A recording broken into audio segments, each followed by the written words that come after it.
Chance to join us on our Wednesday nights.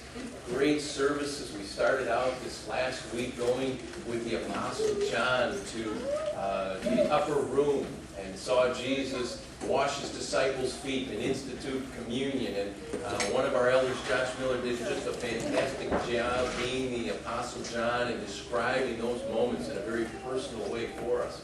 This coming week, the Apostle James will take us to the Garden of Gethsemane, and we'll watch Jesus wrestle through that time when he asked the Lord for his Father to take away the cup of suffering. So we start at 6 o'clock with dinner, and then the worship service follows at 7 o'clock. So please try to join us if you can.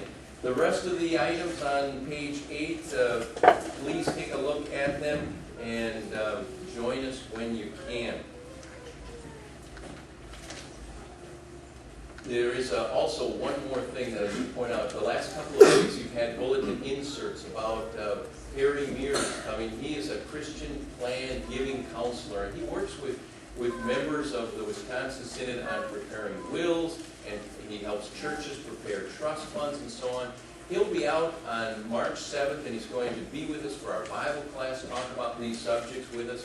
So that's March 7th if you have any interest in that, and you can keep looking at the bulletin inserts each week for more information on that. Now this morning we're going to be dealing with a question, an issue that it's universal. That old question about pain and suffering.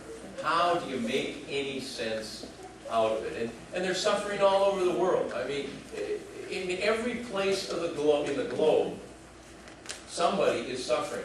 What's happening in Haiti right now has caught the whole world's attention, but we look at the massive destruction, the loss of human life, how people are trying to pick up their lives again and make some sense out of it all, and we wonder what is going on. You get a phone call from a friend, 30, 40 years old, and they're terminally ill. And you wonder, why? And of course, it's most urgent, what? When it happens to us, right?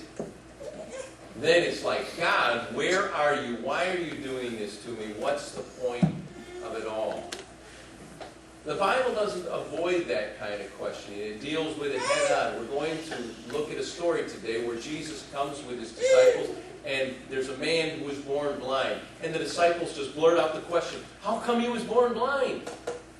A question any of us would ask. We need answers to these kinds of questions. These are real-life questions that determine the path of our lives. And not only our lives, but other people's lives. And the Bible gives us, maybe not the answers that we would want to hear, but the Bible gives us the answers that are rock solid, that we need to hear, that will get us through any kind of suffering that we face in this life.